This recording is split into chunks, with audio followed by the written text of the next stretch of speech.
सीधी बात।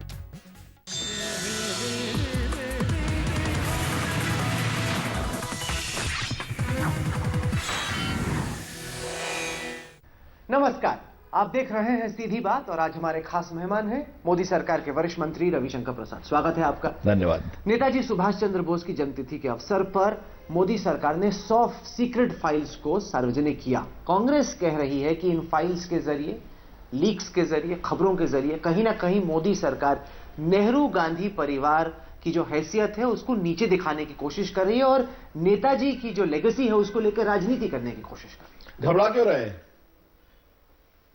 67 साल की आजादी में लगभग 55 साल कांग्रेस की सरकार रही है, जिसमें 50 साल प्रत्यक्ष और बाकी अप्रत्यक्ष रूप से।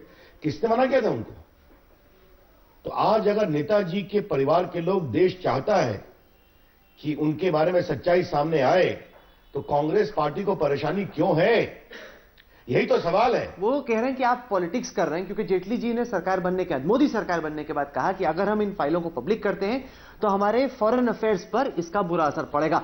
अब चूंकि पश्चिम बंगाल के चुनाव नजदीक हैं, आपकी सरकार पे आरोप लग रहा है कि आप पश्चिम बंगाल में फायदा उठाना चाहते हैं। बिल्कुल गलत है। स्वयं प्रधानमंत्री के पास उनके परिवार के लोग मिले थे, ये उस समय की सोच थी। कांग्रेस पार्टी जब कहती है ना, तो आज राहुल जी, मैं आपसे एक सवाल आज तक के दर्शकों के सामने रखना चाहता हूं और कांग्रेस पार्टी इसका जवाब दे। मैंने संसद में भी कहा था, सरदार पटेल देश के महान नायक थे, देश की एकता में। वो मरते हैं 1950 में, उनको भारत रत्न मिलता है 1991 में। मौलाना आजाद, दूसरे भारत के रत्न, मरते हैं 1959 में, उनको मिलता है भारत रत्न 1992 में। डॉक्टर अंबेडकर मरते हैं 1956 में, उनको मिलता है 1990 में वीपी सिंह की सरकार में, जिसमें बीजेपी समर्थन कर रही थी। एक बात आपसे कहूं, अगर नरसिंह राव प्रधानमंत्री नहीं होते और कांग्रेस के कोई और होते, तो क्या सरदार पटेल और मौलाना आजाद को भारत रत्न मिलता? वो भी काम हमें ही करना पड़ता जो हमने जेपी को दिया। देखिए, मेरा स्पष्ट आरोप है कि कांग्रेस पार्टी ने, मैं नेहरू जी को सम्मान करता हूं, उन्होंने बड़ा काम किया था, लेकिन कहीं ना कहीं कांग्रेस की यह नीति रही कि जिन लोगों ने नेहरू जी की आलोचना की, कुछ मुद्दों पर बातें कही, उनको पूरा सम्मान उनके राज में न मिले। आप बताइए, आपने नेहरू जी को भारत रत्न दिया, इंदिरा जी को दिया, शास्त्री जी को दिया, वीवी को दिया, राधा कृष्णन को दिया, जाकिर हुसैन को दिया, ठीक दिया। सरदार पटेल को क्यों नहीं दिया? मौलाना आजाद को क्यों नहीं दिया? सुभाष बोस के इसलिए हमें आज क्यों करना पड़ रहा है? राहुल जी, हमारी सोच बहुत साफ है मोदी जी की। जिसने भी देश को बताने की कोशिश की, उसका सम्मान होना चाहिए। उसकी विचारधारा कुछ भी हो, उसके सोचने का नजरिया कुछ भी हो। तो कांग्रेस पार्टी क्यों घबरा रही है? कांग्रेस का आरोप है कि चूंकि बीजेपी के कोई आजादी की लड़ाई से जुड़े आइकॉन्स हैं नहीं, जिन्होंने वाकई में देश में आजादी लाने में मदद की हो, इसलिए आप कांग्रेस के जो आइकॉन्स हैं उनको चुरा चुरा के इस्तेमाल कर रहे हैं। तो भैया, तो तुम्हारे आइकॉन हैं, तो तुमने अपने आइकॉन का सम्मान क्यों नहीं किया? सरदार पटेल को कांग्रेस के राज में नेहरू जी, इंदिरा जी, राजीव गांधी ने भारत रत्न क्यों नहीं दिया? मौलाना आजाद को क्यों नहीं दिया? क्योंकि शायद वो कहीं ना कहीं नेहरू जी के आलोचक भी थे। सुभाष बोस नेहरू जी से समानांतर पॉपुलर लीडर थे। ये तो मैं आपसे कह रहा हूं, वो उन्हीं के हैं। कांग्रेस पार्टी उनका पूरा ठेका रख ले, वो देश के हैं। राहुल जी, नेताजी बोस को लेकर जो कागज सार्वजनिक हुए हैं उनमें एक अहम चिट्ठी है। श्यामलाल जैन, नेताजी नेहरू जी के स्टेनोग्राफर हुआ करते थे, डिक्टेशन लेते थे, उन्होंने एक चिट्ठी का हवाला दिया अपनी एफिडेविट में खोसला कमीशन के सामने, जिसमें वो ब्रिटेन के उस वक्त के प्रधानमंत्री क्लेमेंट एटली को लिख रहे हैं, जिसमें उन्होंने कहा है कि मुझे पता चला है कि आपका युद्ध अपराधी, वॉर क्रिमिनल सुभाष चंद्र बोस रूस में चला गया है, स्टालिन की टेरिटरी में वो घुस गया है। रूस को ऐसा नहीं करना चाहिए था। बवाल इस बात को लेकर है कि क्या प्रधानमंत्री उस वक्त, जवाहरलाल नेहरू प्रधानमंत्री नहीं बने थे, 1945 का यह साल है, क्या उन्होंने नेताजी सुभाष चंद्र बोस को वॉर क्रिमिनल, युद्ध अपराधी कहा? अब मैं से कहा, मैंने इसको देखा नहीं, मैं आपकी बात सही मान रहा हूं। तो अगर वो नेहरू जी के पीए हैं, तो क्या नेहरू जी की राय के बिना इस शब्द का प्रयोग हो सकता है क्या? और आपको जानकर खुशी होगी, इस पर कंट्रोवर्सी भी हुई थी कि मैंने जो रोज के यूज के टिकट होते हैं, पहले उस पर भी एक ही परिवार का मोनोपोली थी। आज हमने क्या किया है? नेहरू जी भी हैं, गांधी जी भी हैं, अंबेडकर भी हैं, सरदार पटेल भी हैं, मौलाना आजाद भी हैं, सुभाष चंद्र बोस भी हैं, भगत सिंह भी हैं, श्याम प्रसाद मुखर्जी भी हैं, दीनदयाल उपाध्याय हैं, महाराणा प्रताप भी हैं, शिवाजी भी हैं। दक्षिण भारत में हमारे तेलुगु जो महान कवि हैं, सुब्रमण्यम भारती हैं, योगा भी है। इन सबों ने देश को बताने की कोशिश की और हर डाक भवन में इनके टिकट रहने चाहिए, सिर्फ एक परिवार के नहीं। और इसमें हमारे बीजेपी को देख लीजिए, सिर्फ दीनदयाल जी हैं और श्यामा प्रसाद मुखर्जी हैं, बाकी तो कांग्रेस के ही हैं। लेकिन उनकी उपेक्षा क्यों की गई? और एक सवाल मैं आपसे और पूछूं, नरसिंहा राव की चर्चा कांग्रेस पार्टी बहुत कम करती है। क्या उसमें एक ये भी उनका दोष था कि उन्होंने सरदार पटेल और मौलाना आजाद को दिया था भारत रत्न 91-92 में? तो ये सवाल उठने चाहिए। हमारा ममता बनर्जी की मांग है कि लीडर ऑफ द नेशन, देश के नेता का दर्जा मिलना चाहिए नेताजी सुभाष चंद्र बोस को। क्या मोदी सरकार सोचेगी इसके बारे में? देखिए, ये तो औपचारिक फैसला करना पड़ेगा, लेकिन मैं तो कहूंगा सुभाष बाबू तो देश के दिलों में है। मैं दक्षिण भारत में बहुत काम कर चुका हूं। आंध्र प्रदेश जाता हूं तो वहां लोग सुभाष बोस नाम रखते हैं, आंध्र प्रदेश में, तमिलनाडु में। देखिए, मैं आपसे एक बात कहूंगा, आजादी के आंदोलन में जब जिस तरह से नेवल रेबेलियन हुआ था, तो सुभाष बाबू के कारण अंग्रेज घबराए थे। आज इतिहास की बात तो आती है, गांधी जी का बहुत बड़ी भूमिका है, मैं उनका वंदन करता हूं। बिल्कुल, कांग्रेस ने भी काम किया, लेकिन देश की आजादी में सुभाष बाबू का भी काम कम नहीं रहा है। मैं गया था इम्फाल के आगे, वो जगह जहां तक सुभाष बाबू की सेना पहुंची थी, वहां एक स्मारक भी है। नहीं, लेकिन ये जो आरोप है कि पश्चिम बंगाल में चुनावों में आप फायदा उठाना चाहते हैं सुभाष जी चुनाव के, तो हर जगह कुछ होते रहेंगे। नहीं, पर अभी तो कुछ दिनों में होने वाले हैं। अब आगे यूपी के चुनाव होंगे। जैसे मैं बताता हूं आपको, मैंने फैसला किया है कि भगत सिंह का टिकट निकला है, बाकी जितने महत्वपूर्ण अपने सेनानी हैं, चंद्रशेखर आजाद जी नहीं हो तो वो, बटुकेश्वर दत्त, राजगुरु, सुखदेव, राम प्रसाद बिस्मिल, अशफाकुल्ला खां, ये इन सबों का टिकट निकाला जाए, बाघा जतीन। तो कुछ लोग कहा जाएगा कि बंगाल का चुनाव तो यूपी का चुनाव।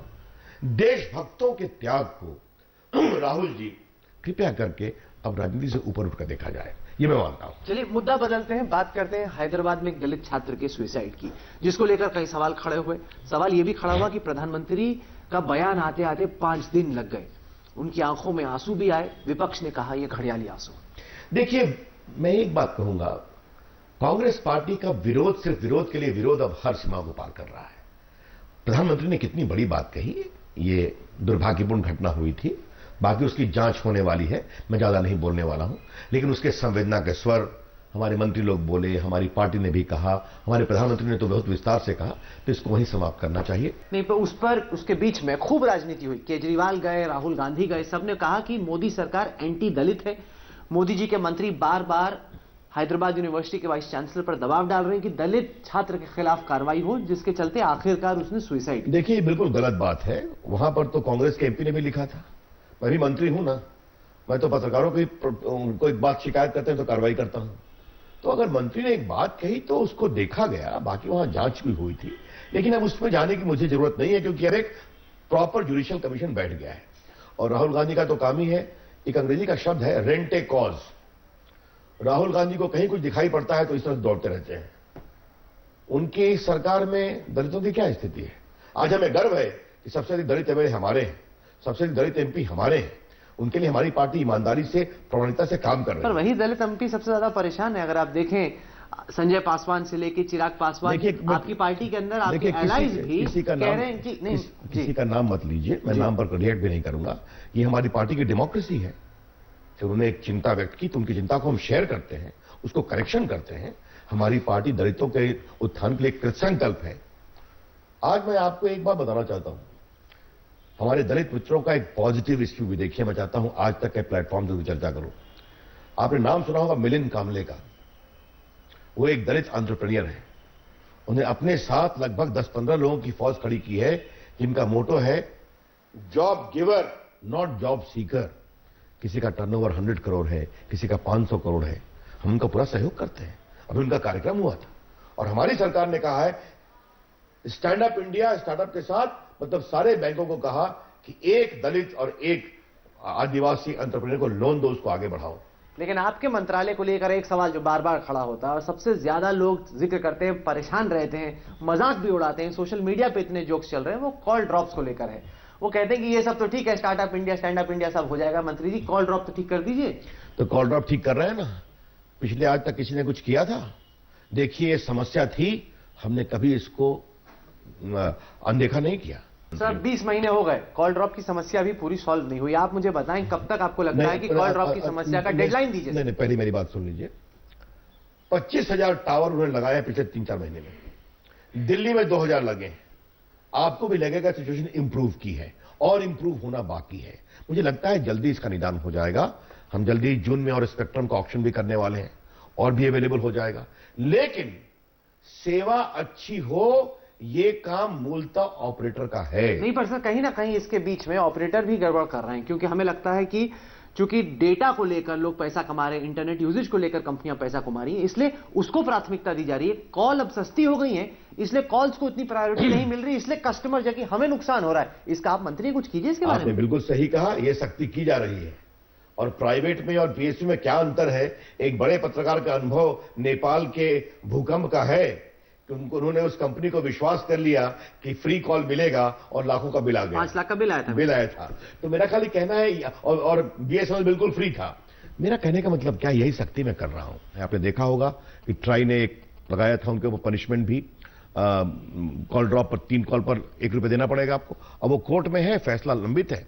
और बार बार ऑपरेटर्स को कहता हूं, डिजिटल इंडिया के लिए आपको अपनी सेवा को भी अच्छा करना है, इसलिए आप प्रयास करिए, वो हो रहा है। एक छोटा सा साथ में एक और आरोप जो विपक्ष बार बार सरकार पे लगा रहा है, वो ये कि जब आप सब विपक्ष में बैठे थे तब आप बातें अलग करते थे, अब आप सरकार में आ गए हैं और बातें एकदम अलग करते हैं। और कई सारे उदाहरण इसमें साइट किए जाते हैं। सबसे पहले अगर हम पाकिस्तान का केस ले लें, जिसमें बार बार आपकी खुद मैंने सीधी बात की है, पहले जब आप विपक्ष में थे आप कहते थे कि मुंह तोड़ पाकिस्तान को जवाब देना है, कमजोर हमारी सरकार नहीं है, नो टॉक्स नो टेरर।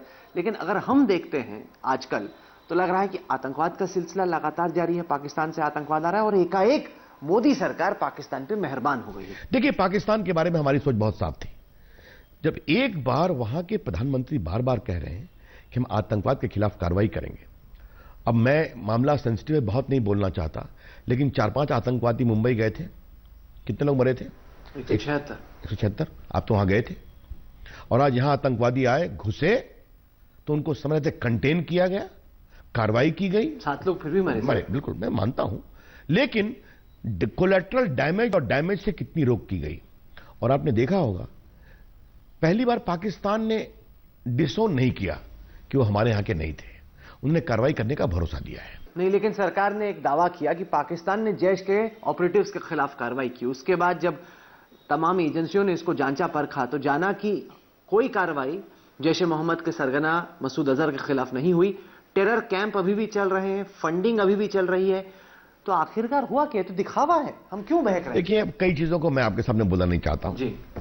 ये फॉरेन सेक्रेटरी लेवल पर विषय हो रहा है, एनएसए लेवल पर बातचीत हो रही है, तो इसको आप वहीं रहने दीजिए। देश के हित के लिए हम पूरे समर्पित हैं। आप देख रहे हैं आईएसआई की गतिविधियों के खिलाफ, आईसिस के खिलाफ कितनी सख्त कार्रवाई की जा रही है। 18 लोग पकड़े, आप देख रहे हैं। तो हम भारत की सुरक्षा के लिए पूरे तैयार हैं, पूरे संकल्पित हैं। और पाकिस्तान भी आज दुनिया के सामने एक बहुत बड़े जांच के घेरे में है कि आपको कार्रवाई करना है। नहीं, पर आईसिस को लेकर सबसे बड़ा सवाल यह है कि हिंदुस्तान का जो युवा मुसलमान है वो आईसिस के बहकावे में ना आए, इसके लिए सरकार क्या करे? क्योंकि लगातार जितनी भी छोटी छोटी घटनाएं हिंदुस्तान में होती हैं उनको बड़ा दिखाकर लोगों को बहकाने की कोशिश हो रही है। क्या कोई सरकार की प्लान है? नहीं, 2 चीज। पहली बात है कि उस समाज के लोगों से अधिक इंगेजमेंट वो कई स्तरों पर होता है। जो खुराफात करते हैं उनके खिलाफ कार्रवाई, वो भी आपने देखा। तो ये दोनों काम चल रहा है। और मुझे लगता है कि समाज के लोग भी, जो पढ़े लिखे लोग हैं, जो उनके आस्था के बड़े बड़े नेता हैं, वो भी इस बात को समझ रहे हैं कि एक बहुत बड़ा नासूर है, हमें समझना पड़ेगा। और आज आपके माध्यम से ये मैं कहना चाहूंगा कि अगर कुछ लोग इस तरह का इस्लाम के नाम पर करने की कोशिश करते हैं तो उनको समझाने का काम भी होना चाहिए। सरकार की ओर से होगा, आपके द्वारा होगा, सिविल सोसाइटी के द्वारा होगा, और उस पंथ के जो महान लोग हैं उनको भी यह काम करना पड़ेगा, और काफी लोग कर भी रहे हैं। जिस तरीके से आप विपक्ष का रुख देख रहे हैं पार्लियामेंट में, बार बार आपके हर आइडिया पर किसी ना किसी वजह से विपक्ष खड़ा हो जाता है और लामबंद हो जाता है और आप आगे नहीं बढ़ पाते। ऐसे में आप देश को आगे लेके कैसे जाएंगे? लोकसभा में हमें बहुमत दिया गया, हम काम करते हैं। राज्यसभा का मैं भी हूं, मैं उसका सम्मान करता हूं। लेकिन अगर एक पार्टी के कुछ लोग अपने राजनीतिक अहम को देश हित से ऊपर माने तो ये कितना उचित है? तो आप करेंगे क्या? ये तो हमने देख लिया। कांग्रेस पार्टी के लोग भी कहते हैं कि हम लोग भी आज क्या करें, मजबूरी है। आज देखिए आरजेडी जीएसटी चाहती है, मायावती जी चाहती हैं, जेडीयू चाहती है, ममता जी चाहते हैं, सब लोग चाहते हैं। तो क्या आप चुनाव में हार गए हैं, 44 पे आ गए, तो क्या आपको लगता है कि अब आपने सोच लिया है कि आपको कभी सत्ता में नहीं आना है? नहीं, पर वो आप पे आरोप लगाते हैं कि आप बहुत अहंकार से चलते हैं। सरकार रीच आउट नहीं करती, सरकार विपक्ष को साथ में लेने की कोशिश नहीं करती, सरकार के सामने जो एकदम वाजिब मांगे रखी जाती हैं सरकार उसे अब जैसे नरेंद्र मोदी जी ने सोनिया जी मनमोहन सिंह को बुलाया कि नहीं बुलाया, बेशक उन्होंने अपनी बातें रखी, उनको समझाया गया कि नहीं, उन्होंने कहा जवाब देंगे, आज तक जवाब नहीं आया। मैं आपसे एक बात कहूं, राहुल गांधी की एक शर्त यह है सोनिया जी की कि ड्यूटी कितना बढ़े घटे यह भी संविधान में रहना चाहिए। ये कहां से संभव है? मान लीजिए कांग्रेस पार्टी का एक मुख्यमंत्री बाढ़ आ गई या सूखा पड़ गया, वो चाहते हैं कि लग्जरी गुड्स पर, गाड़ी पर हम और ड्यूटी आगे बढ़ाएंगे, तो क्या संविधान में आना पड़ेगा? दोनों हाउस की सहमति। ये बिल्कुल अव्यवहारिक है और राज्यों के हितों पर आप कुंठा कर रहे हैं, ये तो उचित नहीं है। चलिए रविशंकर प्रसाद जी, आप जुड़े हमारे साथ, तमाम बातें आपने कही, इसके लिए आपको बहुत बहुत शुक्रिया। धन्यवाद। तो ये थी रविशंकर प्रसाद से आज की सीधी बात। ये कार्यक्रम आपको कैसा लगा? आप अपनी राय हमें ईमेल के जरिए भेज सकते हैं। हमारा ईमेल का पता है sb@aajtak.com। साथ ही साथ इस कार्यक्रम को आप हमारी वेबसाइट पर देख सकते हैं, जिसका पता है www.aajtak.in/सीधी बात। तो अगले सप्ताह एक बार फिर से मुलाकात होगी। तब तक के लिए देश और दुनिया की बाकी खबरों के लिए आप देखते रहिए आज तक।